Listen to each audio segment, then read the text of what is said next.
Assalamu alaikum students. Today's your topic is Lenz's law. Your second year physics in textbooks chapter 14. It is very important topic and it is completely related to the Faraday law. Yesterday we spoken about the Faraday law and its statement and experiment. What did say Faraday? According to the Faraday law, there is induced EMF. How much induced EMF? There is induced EMF. Where? In a current carrying conductor coil,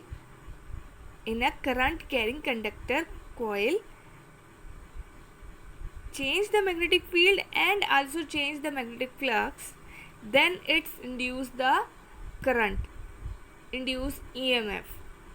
okay Faraday ने अपने law में ये बता दिया था कि एक current carrying conductor coil है जिसमें मैग्नेटिक फील्ड में वो मौजूद है, और जब मैग्नेटिक फील्ड को हम चेंज करते हैं या इंक्रीज करते हैं तो उसका मैग्नेटिक फ्लक्स चेंज होता है, और जब मैग्नेटिक फील्ड और फ्लक्स चेंज होगा तो इसका मतलब है उसमें क्या हो रहा है, इंड्यूस ईएमएफ प्रोड्यूस हो रही है. कल के लेक्चर में मैं बता चुकी हूँ आपको. तो उसने ये कहा कि इंड्यूस ईएमएफ होगा और ये भी बता दिया कि ईएमएफ कितना इंड्यूस होगा, how much induce EMF voltage, but he didn't tell us the direction of induced EMF. Current flowing in a coil, no direction. He didn't tell us. So that's why the Lenz law discovers the direction of induced EMF in a current carrying conductor coil. Clear हो गया? So let's start the Lenz law. First of all, we start with statement of Lenz law. The direction of an induced current is always such that it opposes the cause. मैंने यहाँ पर show कर दिया arrow से magnet produce it. क्या कह रहे हैं कि लेंस लॉ क्या है, वो the direction of induce current is, यानी इंड्यूस करंट या इंड्यूस ईएमएफ की जो डायरेक्शन है वो हमेशा अपोज करेगी जिसने उसे बनाया है. मैग्नेटिक फ्लक्स क्यों चेंज होता है, मैग्नेटिक फील्ड की वजह से, और मैग्नेटिक फील्ड किसकी वजह से आती है, मैग्नेट की वजह से. क्लियर हो रहा है? यानी बेसिकली बात ये हो रही है कि एक मैग्नेट है जिससे मैग्नेटिक फील्ड्स निकल रही हैं, वो क्या कर रही हैं, इस इंड्यूस करंट को अपोज कर रही. वो induce current in magnetic fields की लाइंस को अपोज करता है. मैं आपको डायग्राम से बनाकर शो कर देती हूँ. देखिएगा कि ये मेरे पास एक सोलेनाइड कॉइल ले रही हूँ मैं. It is a solenoid coil and it is connected with galvanometer,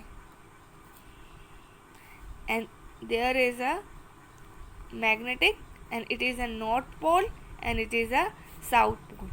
In a previous classes I told you that the direction of north pole is anti-clockwise and the direction of south pole is clockwise. Right hand rule याद है आपको? First lecture में मैंने आपको बताया था कि कैसे आप जो है वो मैग्नेटिक फील्ड की डायरेक्शन मालूम कर सकते हैं राइट हैंड रूल और इनवर्ड और आउटवर्ड से. देखिए ये डायग्राम है लेंस लॉ की. ये मैंने सोलेनाइड एक कॉइल लिया है, ठीक है.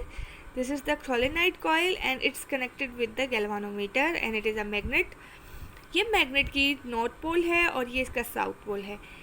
जब हम मैग्नेट को इस सोलेनाइड कॉइल के करीब लाते हैं तो ये मैग्नेटिक लाइंस को इस कॉइल में से पास करता है. तो इसकी जो मैग्नेटिक फील्ड एक क्रिएट हो जाती है और उससे मैग्नेटिक लाइंस निकल रही होती हैं, वो क्या करती हैं, वो इस कॉइल से गुजरना शुरू होती हैं. जब इनवर्ट जाती हैं इनसाइड द सोलेनाइड कॉइल तो क्या होता है कि इस कॉइल में करंट इंड्यूस होता है. और हम पहले पढ़ चुके हैं कि जब भी किसी कंडक्टर में से करंट पास होता है तो वो अपने सराउंडिंग में क्या क्रिएट करता है, इंड्यूस क्या करता है, मैग्नेटिक फील्ड. एक तो इस मैग्नेट की अपनी मैग्नेटिक फील्ड थी, लेकिन जब इसमें से इस मैग्नेटिक फील्ड और इन मैग्नेटिक लाइंस की वजह से इस कॉइल में जो करंट प्रोड्यूस हुआ, इंड्यूस करंट, उसकी वजह से क्या हुआ कि इसके सराउंडिंग में, इस कंडक्टर के सराउंडिंग में एक मैग्नेटिक फील्ड क्रिएट होगी जिसके अपने नॉर्थ और साउथ पोल थे। ये तो मैग्नेट के साउथ एंड नॉर्थ पोल है और इस कंडक्टर के भी अपने साउथ और नॉर्थ पोल हो जाएंगे, ठीक है, क्रिएट होंगे। इसलिए हमने कहा ये नॉर्थ पोल है और ये साउथ पोल है, क्योंकि फील्ड्स जो है वो इनसाइड जा रही हैं, तो उसका मतलब है कि ये नॉर्थ पोल। और हमने पढ़ा था कि जो नॉर्थ साइड जो होते हैं मैग्नेट में, नॉर्थ साइड की जो डायरेक्शन होती है वो एंटी क्लॉकवाइज होती है और साउथ पोल की डायरेक्शन क्या होती है, क्लॉकवाइज होती है, ठीक है। जब इसमें से करंट पास हो रहा था तो मैग्नेटिक फील्ड्स क्रिएट हुई जिसकी वजह से इसमें नॉर्थ पोल बन गए। अब क्या हुआ, इस साइड पर भी नॉर्थ पोल बन गया, इसका भी नॉर्थ पोल बन गया। अब इन दोनों पोल्स ने क्या किया, एक दूसरे को रिपल करना शुरू कर दिया। हमने पढ़ा था ना कि same charges are repel each other and different charges are attract to each other. इसी तरह यहाँ पर भी है कि ये जो इंड्यूस करंट है ये इसकी डायरेक्शन मालूम करने के लिए है। पहले तो हमें पता चल गया कि जब इस कॉइल के अंदर जो करंट था इंड्यूस, उसने इस मैग्नेट को पीछे करना शुरू कर दिया, पुश करना शुरू कर दिया, यानी उसको धक्का देना शुरू कर दिया, उसको रेजिस्ट कर रहा था। उसकी जो मैग्नेटिक लाइंस आ रही थी उनको रेजिस्ट करना शुरू किया और मैग्नेटिक पीछे होने लगा। तो हमें पता चल गया कि इन कॉइल्स में जो करंट की डायरेक्शन है वो क्या है, एंटी क्लॉकवाइज है। और वो हमें कैसे पता चला, जब नॉर्थ पोल, इस कंडक्टर के नॉर्थ पोल ने मैग्नेट के नॉर्थ पोल को रेजिस्ट करना शुरू कर दिया, ठीक है। यानी ये जो स्टेटमेंट है वो इस पर वेरीफाई हो रही है कि the direction of the current induce, यानी anti clockwise current direction, induce current जो इसमें से करंट पास आउट हो रहा है, is always such that it oppose the cause. यानी वो मैग्नेट की वजह से ये करंट बना है ना, इसमें जो करंट पास हो रहा है, जो फ्लोइंग हो रहा है, जो मूवमेंट कर रहा है, वो किसकी वजह से क्रिएट हुआ था, इस मैग्नेट की वजह से और इसकी मैग्नेटिक फील्ड की वजह से। तो ये उसी मैग्नेट यानी उसी सोर्स ऑफ, अपनी सोर्स को ही ये रिपल कर रहा है, रेजिस्ट कर रहा है। तो हमें मालूम हो गया कि इसकी डायरेक्शन क्या है, नॉर्थ पोल, यानी एंटी क्लॉकवाइज। लेकिन जैसे ही यहाँ देखिएगा, दूसरी डायग्राम में देखिए कि जैसे ही हम मैग्नेट दूर होता है तो उसकी मैग्नेटिक फील्ड्स जो है वो थोड़ी सी वीक हो जाती हैं। तो जैसे ही मैग्नेट दूर होता है सोलेनाइड से, तो सोलेनाइड के जो पोल्स होते हैं वो चेंज होना शुरू हो जाते हैं। जो नॉर्थ होता है वो जो नॉर्थ होता है वो साउथ में चेंज हो जाता है। तो क्या होता है कि जैसे ही साउथ पोल यहाँ आ जाता है तो ये क्या करता है, मैग्नेटिक फील्ड्स को अपनी तरफ अट्रैक्ट करना शुरू कर देता है और ये मैग्नेट फिर से इसके करीब आना शुरू हो जाता है। और जैसे ही इसके पास करीब आता है तो इसकी डायरेक्शन हमें पता चल गई कि साउथ पोल की डायरेक्शन क्या होती है, एंड क्लॉकवाइज। तो हमें पता चल गया कि इसमें जो करंट इंड्यूस हो रहा है वो क्या है, क्लॉकवाइज है। लेकिन जैसे ही नॉर्थ पोल साउथ पोल के करीब आना शुरू होगा तो ये दोबारा से अपना, यहाँ पर मैग्नेटिक फील्ड और स्ट्रॉन्ग हो जाएगी। तो ये क्या करेगा कि दोबारा से मैग्नेटिक फील्ड को स्ट्रॉन्ग होते ही अपने पोल्स को चेंज कर देगा और यहाँ दोबारा एन पोल आ जाएगा। और वो एन पोल क्या करेगा कि इस मैग्नेट के नॉर्थ पोल को फिर से रेजिस्ट करना शुरू होगा और ये बार बार रिपीट होता रहेगा। और इसी तरह से हमारे पास इंड्यूस करंट प्रोड्यूस होता रहेगा और जिसकी वजह से हमारे जनरेटर, एसी वगैरह सब, एसी कह रही हूँ, यूपीएस वगैरह चलते हैं। ये देखिए, कल मैंने आपको बताया था कि ये आपके पास नॉर्थ टू साउथ दो मैग्नेट हैं और उनके बीच में एक कॉइल है, कंडक्टिंग कॉइल है, जिसमें क्या प्रोड्यूस हो रहा है, जिसमें मैग्नेटिक फील्ड और मैग्नेटिक फ्लक्स चेंज हो रहा है और उसमें क्या प्रोड्यूस हो रहा है, ईएमएफ इज बेसिकली वोल्टेज। ठीक है, ये क्लियर हुआ कि लेंज लॉ ने हमें क्या बताया कि ईएमएफ की डायरेक्शंस को। ठीक है, ये बड़ा इंपॉर्टेंट क्वेश्चन है, इससे बड़े एमसीक्यूज आते हैं, इसलिए इसको ध्यान से बार बार पढ़िएगा। ठीक है, चलिए क्लास न्यूमेरिकल स्टार्ट करने से पहले जो है इसके फार्मूला देख लेते हैं फैराडे लॉ के, ताकि आपको और आसानी हो। ठीक है, न्यूमेरिकल से related Faraday's law formula, Faraday law का फार्मूला क्या है, E = negative sign n del phi upon del t। E is the induce EMF। क्या है, E is the induce EMF, जो कि फेराडे लॉ में आप हम मालूम ही इंड्यूस EMF कर रहे हैं, is equals to negative sign. Negative sign is shows the Lenz law.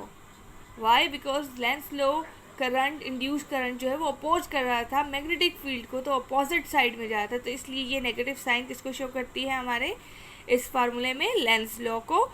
n is the number of turns of the coil, यानी कॉइल में कितने टर्न्स हैं वो, और del phi is the magnetic flux and del T is the time. देखिएगा मैंने यहाँ पे अलग से शो भी कर दिया है. n is equals to number of turns in coil, del phi is equals to magnetic flux, del t is equals to time, E is the EMF induce EMF. मैं यहाँ लिख देती हूँ induce EMF. del B is the magnetic field, यानी total change in magnetic field, और B जो है, अगर यहाँ पर सिर्फ B लिख दूँ तो B का मतलब होगा मैग्नेटिक फील्ड, और अगर डेल है तो उसका मतलब है चेंज या rate of magnetic field. A is the area. ठीक है, हमें इस फार्मूले में E नंबर ऑफ टर्न्स मालूम होने चाहिए, यानी इंड्यूस EMF मालूम करने के लिए हमें क्या क्या मालूम होना चाहिए, नंबर ऑफ टर्न्स मालूम होने चाहिए, टाइम मालूम होना चाहिए, और मैग्नेटिक फ्लक्स. और मैग्नेटिक फ्लक्स का फार्मूला किसके बराबर होता है, A डॉट डेल बी. अगर एंगल डायरेक्शन दी जाती तो हम एंगल साथ में कॉस थीटा भी लिखते, लेकिन हमारे न्यूमेरिकल में अगर लिखा डायरेक्शन गिवन होगी तो हम उसके साथ लिख देते. मैं फिर भी शो कर देती हूँ यहाँ पर कि जब आपको डायरेक्शन दे दी जाए तब आपका फार्मूला चेंज हो जाएगा. तब क्या होगा, B del A cos theta. ठीक है, ये आपका फार्मूला है. सॉरी, डॉट को हटा दीजिएगा. B del A cos theta जब आपको एंगल गिवन होगा. क्लियर हो गया? चलिए जी, जल्दी से अपनी बुक्स ओपन कर लें क्लास. Page number 133, example 14.7. ये देखिए मैंने आपकी सिंटेक्स बुक ली है, और इसमें ये देखिएगा सिंटेक्स बुक में एग्जाम्पल 14.7 पेज नंबर 33 पर एग्जाम्पल सॉल्व करते हैं. Example 14.7, a coil of 600 turns. ठीक है, मैं यहाँ पर लिख देती हूँ 14.7 एग्जाम्पल डाटा. जी क्लास, देखते हैं. A coil of 600 turns. Turns के लिए मैंने आपको पहले ही बता दिया था कि the word number of turns के लिए हम क्या यूज़ करेंगे, n. तो हम यहाँ पर लिखेंगे डाटा में n is equals to 600 turns. ठीक है, उसके बाद देखिएगा कि is threaded by a flux of 8 multiply by 10⁻⁵ weber. Weber flux की भी बात की हुई है, और साथ में क्या दिया हुआ है, वेबर. वेबर हमें पता है कि वेबर जो है वो किसकी यूनिट होती है, मैग्नेटिक फील्ड की. तो इसका मतलब है हमें क्या यहाँ पर गिवन है, magnetic flux is equals to 8 10⁻⁵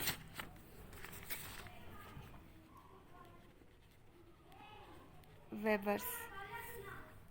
ठीक है, अच्छा जी, दूसरा देखते हैं. फिर ये कह रहे हैं if this flux is reduce. अच्छा जी, फ्लक्स किसको, फ्लक्स जो है, अगर हम मैग्नेटिक फ्लक्स की बात करते हैं तो उसको किससे शो करते हैं, मैग्नेटिक फ्लक्स. ठीक है, अच्छा जी, उसके बाद देखिए क्लास कह रही है कि if this flux is reduce. इसका मतलब है कि पहले वाला हमारे पास जो फ्लक्स आ गया वो क्या हुआ हमारे पास, हम इसको दे देते हैं 1 का नाम, और जो दूसरा हमारे पास आया है उसको हम दे देते हैं नाम m2 इज इक्वल्स टू, जो रिड्यूस हुआ है 10⁻⁵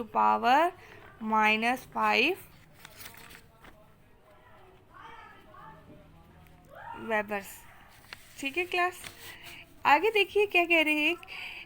ये weber, if this flux is reduce to 3 multiply by 10⁻⁵ webers in 0.015 seconds. इसका मतलब है आपको टाइम भी गिवन हो गया.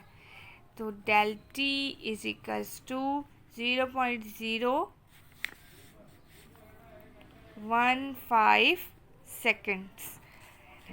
What is the average induce.